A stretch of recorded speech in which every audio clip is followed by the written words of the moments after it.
বন্ধুরা কেমন আছেন সবাই? শম্পা রান্নাঘরে সকলকে স্বাগত জানাই। বন্ধুরা আবার কিন্তু আমি রেসিপি শেয়ার করতে চলে এসেছি।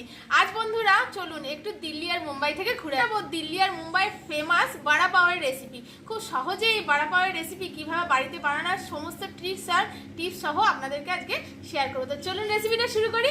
আর প্লিজ প্লিজ প্লিজ বন্ধুরা আপনারা ভিডিওটা প্রথম থেকে শেষ পর্যন্ত দেখবেন। প্রথমে আমি এই বড়া পাও দিয়ে খাওয়ার জন্য একটা ধনেপাতার চাটনি বানিয়ে নেবো। তো দেখুন এখানে আমি সবই জোগাড় করে নিয়ে চলে এসেছি। প্রথমে মিক্সিতে দিয়ে দেবো কয়েকটা ধনেপাতা, অল্প একটু ধনেপাতা কুচি রেখে দেবো আলুর তরকারিতে দেওয়ার জন্য। আর এর মধ্যে দিয়ে দেবো 2-3 কোয়া মতো রসুন, দিয়ে দেবো 4-5 কুচি আদার টুকরো, আর দিয়ে দেবো এখানে একটা টমেটো, ছোট মতো একটা টমেটো 4 টুকরো করে নিয়েছি, এটা দিয়ে দেবো। টমেটোটা আপনারা নাও দিতে পারেন, কিন্তু টমেটোটা দিলে বন্ধুরা খেতে খুবই সুন্দর হয়, আপনারা টমেটোটা দেওয়ার চেষ্টা করবেন। দিয়ে দেবো এখানে 2টো কাঁচা লঙ্কা,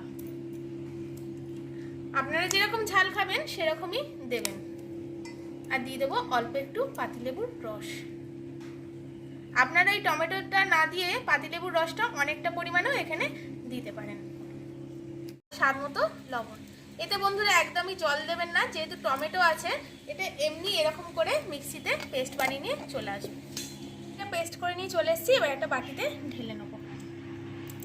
চাটনিটা হয়ে গেছে, এবার এটাকে সাইডে রেখে দেবো। আর এখানে দেখুন কয়েকটা খোসা শুদ্ধ রসুন নিয়েছি, এগুলোকে ফ্রাই করতে হবে, তাই একটু করে থেতো করে নেবো, নাহলে কড়ার তেলে দিলেই এটা কিন্তু ফাটবে বন্ধুরা। খুব হালকা, খুব বেশি নয়, জাস্ট একটু করে ফাটিয়ে নেবো। শুদ্ধ রসুনগুলো ফাটিয়ে তুলে নিয়েছি বন্ধুরা। আর এখানে দেখুন এখানে নিয়েছি অনেকটা পরিমাণে রসুন, কারণ বড়া পাউতে রসুনের ফ্লেভারটাই বেশ সুন্দর লাগে বন্ধুরা। আর এখানে নিয়েছি কারি পাতা, আর নিয়েছি আদা, আর নিয়েছি 2টো কাঁচা লঙ্কা।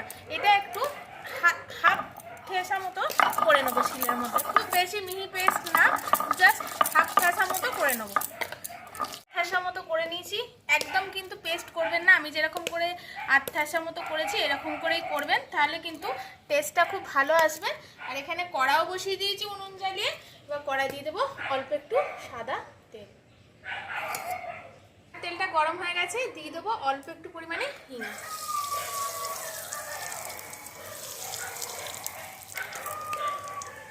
দিয়ে দেবো এখানে হাফ চামচেরও কম জিরে, আর হাফ চামচেরও কম এখানে সর্ষে।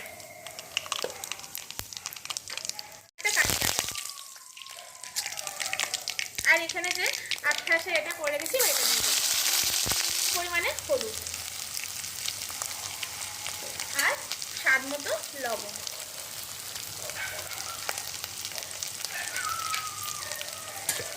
দিয়ে একটু ভালো করে কষে নেব।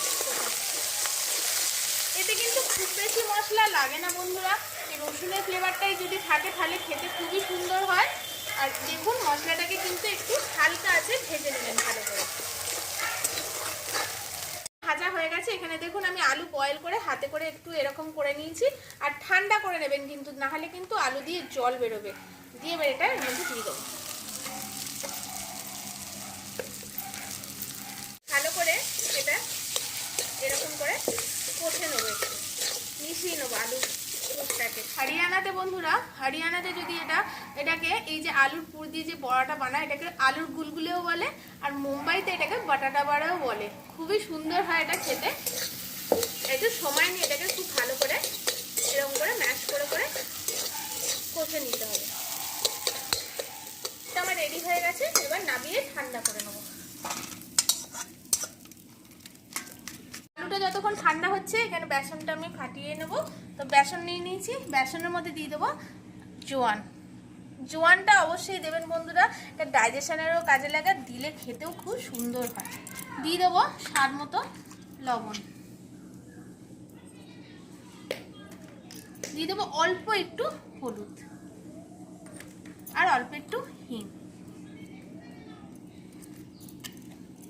এই যে ব্যাটারটা তৈরি হবে বন্ধুরা বেসনের, এটা কিন্তু খুব পাতলা করবেন না, যেরকম আমরা চপ ভাজি সেরকম করবেন না। আলুর বলটার গায়ে যাতে খুব ভালো করে কোটিং হয়ে যায়, একটু মিডিয়াম পাতলা করে, মানে মিডিয়াম কনসিস্টেন্সিতে বা ঘনত্বে আপনারা এটাকে করবেন ব্যাটারটা। তাই এখানে প্রথমে শুকনো উপকরণগুলো মিশিয়ে নেব, দিয়ে অল্প অল্প করে জল দিয়ে আমি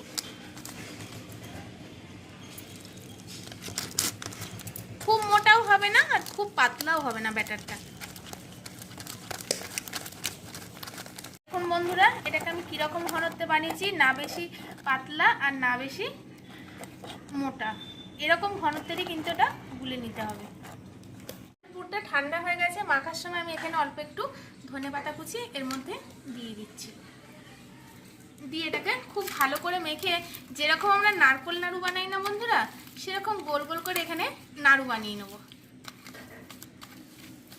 এবার আলুটা মেখে নিয়েছি, এবার দেখুন এইরকম করে গোল গোল করে বল মতো করে নেব। প্রথমে আমি 8 পিস আলুর বল বানিয়ে নিয়েছি, আর এখানে বেসনের মধ্যে এবার দিয়ে দেবো 1 পিঞ্চ মতো বেকিং সোডা। আর এখানে এবার কড়া বসিয়ে দিয়েছি, এবার দিয়ে দেবো এর মধ্যে সাদা তেল। আমার তেলটা গরম হচ্ছে, দেখুন বন্ধুরা এখানে এই যে লঙ্কাগুলো গোটা গোটা কিন্তু ফ্রাই করতে হবে, তাই এই লঙ্কাগুলোকে মাঝখান দিয়ে একটু কাট লাগিয়ে নেবো। তাতে কি হবে, যখন লঙ্কাগুলো ফ্রাই করব তখন লঙ্কাগুলো ফাটবে না। তো প্রত্যেকটা লঙ্কাই এরকম করে কাট লাগিয়ে নেবো, যেরকম করে আমার রসুন গোটা যে ছিলকা শুদ্ধ রসুনগুলো যেরকম একটু ফাটিয়ে নিয়েছি এরকম। সোডা দিয়ে বন্ধুরা বেসনটাকে আর একবার ফাটিয়ে নিয়েছি। এই বর্ষাকালে বন্ধুরা বিকালের নাস্তাতে যদি এরকম একটা বড়া পাও থাকে না, একদম দুর্দান্ত লাগে বন্ধুরা খেতে। আর যেরকম প্রসেসে আমি দেখাচ্ছি ঠিক এরকম প্রসেসেই কিন্তু ওরা বানায়। আর এই সব জিনিসগুলো কিন্তু দিয়ে খেলে তবেই কিন্তু বড়া পাওয়ার মজা পাবেন, নাহলে কিন্তু এই চাটনি বা একটা আমি পাউডার বানাবো এরপরে, সেটা না করলে এই বড়া পাওয়ার কিন্তু মজা পাবেন না। তো চলুন, তেলটা আমার গরম হয়ে গেছে, এবার একটা করে এরকম আলুর বল নেবো আর এরকম বেসনে কোটিং করে ফ্রাই করে নেব।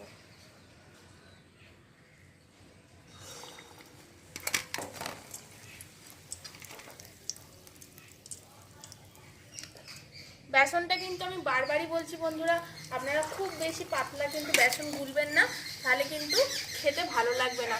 আর আলুর গায়ে কোটিংটা যদি না লাগে বেসনে, তাহলে কিন্তু বাটাটা বাড়া হয়ও না আর খেতেও কিন্তু অন্যরকম লাগবে।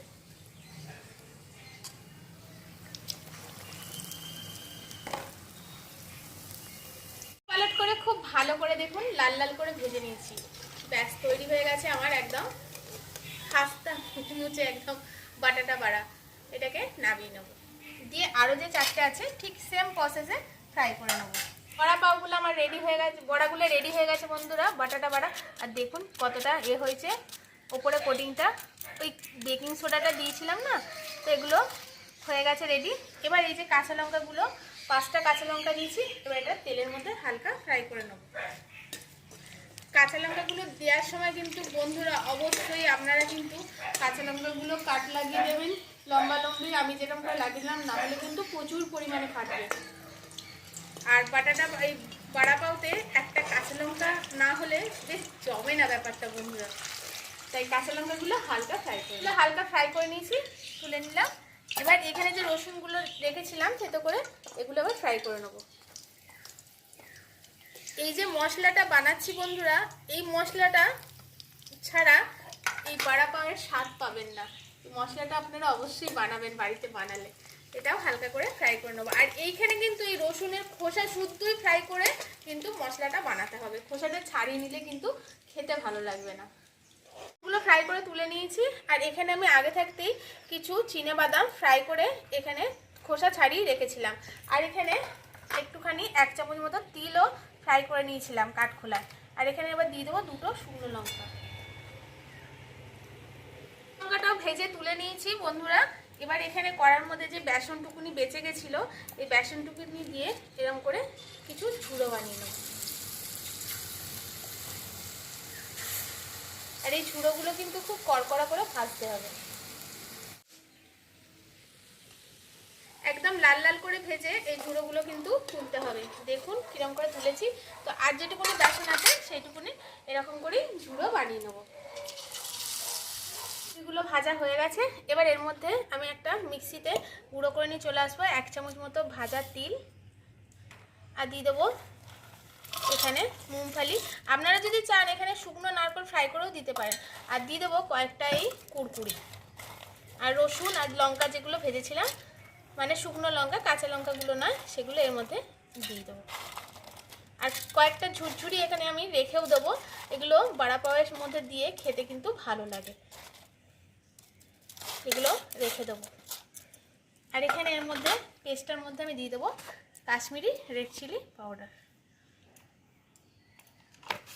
আর স্বাদ মতো লবণ। এতে যেহেতু লবণ সব কিছুতে দেওয়া আছে তাই অল্প পরিমাণে এখানে লবণ লাগবে। দিয়ে এটা মিক্সিতে ঘুরিয়ে নিয়ে আসবো। এটাতে কিন্তু জল দেবেন না, শুকনো ঘোরাবো।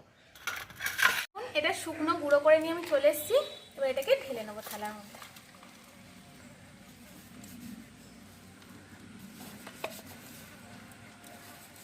পানি নিয়েছি, এবার বড়া পাওগুলো রেডি করে নেবো। এখানে দেখুন আমি একটু টমেটো সস আর চিলি সস নিয়ে এসেছি, এটা একটু গুলে নেবো। এবার পাওগুলো প্রথমে মাঝখান দিয়ে কেটে নেবো। এই পাওগুলো মার্কেটে অ্যাভেলেবেল আছে আমাদের এখানে বন্ধুরা। আপনাদের ওখানে যদি না থাকে তাহলে গোল গোল যে মিষ্টি পাউরুটি হয় না, ওটা দিয়েও কিন্তু আপনারা এই জিনিসটা বানাতে পারবেন। দিয়ে মাঝখান দিয়ে একটু কেটে নেবো। পুরোটা কিন্তু কাটবেন না, একটুখানি জোড়া রাখবেন। দেখুন এরকম করে ঠিক এটাও কেটে নেবো। প্রথমে দিয়ে দেবো এর মধ্যে একটু ওই tomato chilli red chilli sauce যেটা আমি মিশিয়ে নিয়েছিলাম সেইটা, আর এখানে আমি যে গ্রিন চাটনিটা বানিয়ে নিয়েছিলাম বন্ধুরা সেইটা। আর এর মধ্যে এই যে মশলাটা বানিয়ে আনলাম এটা না দিলে কিন্তু বন্ধুরা এই জিনিসটার মজা পাবেন না। আর এখানে একটা করে এবার দিয়ে দেবো এই বড়া, দিয়ে ওপর দিয়ে এই যে ঝুড়িগুলো আছে না, এগুলো কয়েকটা দিয়ে দেবো। আর এখানে যে লঙ্কাগুলো ভেজেছিলাম তার মধ্যে একটু নুন মিশিয়ে নিয়েছি, ব্যাস সেগুলো একটু দিয়ে দেবো একটা করে। ব্যাস রেডি হয়ে গেল বন্ধুরা আমার একটা বড়া পাও। দেখলেন তো বন্ধুরা কত ঘরোয়া উপকরণ দেওয়ার সহজ পদ্ধতিতেই কিন্তু এই বড়া পাও দিল্লির আর মুম্বাইয়ের ফেমাস বড়া পাও রেসিপি আপনারা বাড়িতেই বানিয়ে নিতে পারবেন। আর এই বর্ষাকালে তো খুবই খেতে ভালো লাগে বন্ধুরা। আর দেখুন এটা হচ্ছে আমাদের মানে দেশি বার্গার বলতে পারেন, কি সুন্দর দেখতে হয়েছে দেখুন খালি বন্ধুরা। আর ভেতরে যে টপিংগুলো না এত সুন্দর লাগছে, কি সুন্দর দেখতে হয়েছে দেখুন বন্ধুরা। আর ভেতরটা তো একদম অসাধারণ অসাধারণ বন্ধুরা, এটা একদম জল গড়িয়ে পড়ছে বন্ধুরা দেখে। এরকম দেশি বার্গার যদি হয়, কেউ কি আর বিদেশি বার্গার খাবে বলুন বন্ধুরা।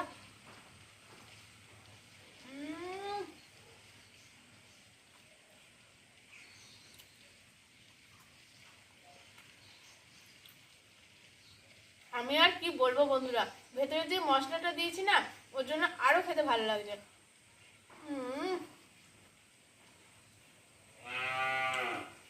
দারুণ দারুণ খেতে হয়েছে বন্ধুরা। এই বার্গার খেতেই থাকি বন্ধুরা বা বড়া পাও। আপনারা এরকম নিত্য নতুন নতুন নতুন রেসিপি পেতে প্লিজ বন্ধুরা আমার চ্যানেলকে সাবস্ক্রাইব করে শেয়ার লাইক কমেন্ট করে দেন। পাশে থাকা বেল আইকনটা প্রেস করে রাখবেন যাতে আমাদের ভিডিও সবার আগে আপনাদের কাছে পৌঁছায়। যারা ফেসবুক থেকে দেখছেন রেসিপিগুলো ভালো লাগলে প্লিজ চ্যানেলটিকে ফলো করে রাখবেন। আর আজকের মতো টাটা বন্ধুরা, আবার আসবো একটা নতুন রেসিপি নতুন পর্ব আপনাদের সাথে শেয়ার করার জন্য। সবাই খুব সুস্থ থাকবেন, ভালো থাকবেন, সাবধানে থাকবেন। আর আমি ততক্ষণ খেয়ে থাকি এই বড়া।